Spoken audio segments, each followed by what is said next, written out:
13 তারিখ হতে পারে টার্নিং পয়েন্ট। 13 তারিখ হতে পারে আসলে ডক্টর ইউনূস যে বুঝতে পারছেন না যে কার সাথে খেলছেন।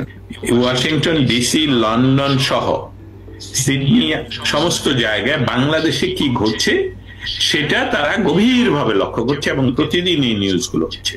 অতএব শেখ হাসিনার নেতৃত্বে যে ঘটনাগুলো গত 15 দিন ধরে ঘটছে এবং এই যে একটি আন্দোলনের ডাক দেওয়া হয়েছে, যেটাকে ওনারা বলছেন লকডাউন, ঢাকা লকডাউন করার জন্য, এইটাতে যদি সরকার আসলে কোনো নৃশংসতা দেখায় তাহলে আমার মনে হয় সরকার বাধা দিলে আরো বড় ধরনের আন্দোলন হবে। যদি সরকার এগ্রেসিভ হয় আওয়ামী লীগের তরফ থেকে এর চেয়ে আরো বড় আক্রমণাত্মক বলবো কি আরো পাওয়ারফুল কোন ধরনের কর্মসূচি আসতে পারে।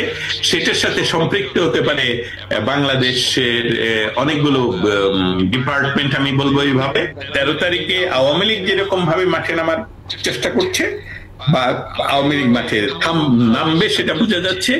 সেখানে সরকারের পুলিশ বাহিনীর অবস্থানটা কেমন হবে আমার কাছে একটু সংশয়। আমার কাছে যে তথ্য ইতিমধ্যে আছে যে মাঠের যে পুলিশ তারা কিন্তু এই কারণ তাদের কলিগ, আত্মীয়, পাড়া প্রতিবেশী তাদেরকে হত্যা করা হয়েছে।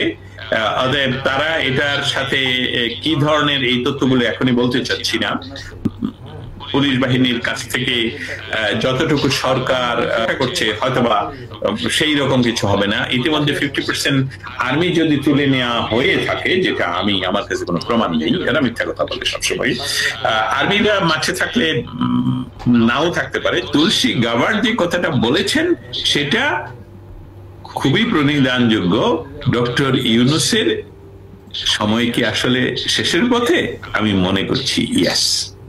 শেখ হাসিনার সরকারের সময় এই ডক্টর ইউনূস ক্লিনটনকে বাংলাদেশ, এই ডক্টর ইউনূস নিয়ে যায়নি, মানে বাংলাদেশ সরকারের আমন্ত্রণে ক্লিনটন যখন বাংলাদেশে যায় তখন ইউনূস প্রধানমন্ত্রীর সাথে ছিলেন এবং প্রধানমন্ত্রী নিজে তার বক্তৃতায়, যেটা আমার কাছে মানে এটা ওপেন বক্তৃতার কথা বলছি, 1-to-1 না, যে বক্তৃতায় তিনি বলেছেন যে ডক্টর ক্লিনটন যাওয়ার সময় মহিলাদের হাতে হাতে কিছু টেলিফোন তিনি তুলে দেন, যাতে ক্লিনটন যদি জিজ্ঞেস করে তাহলে তারা বাংলায় বলবে, ট্রান্সলেটর থাকবে, যে এইসবগুলো হলো গ্রামীণ ব্যাংকের ফ্রি টেলিফোন এই মহিলাদেরকে দেওয়া হচ্ছে।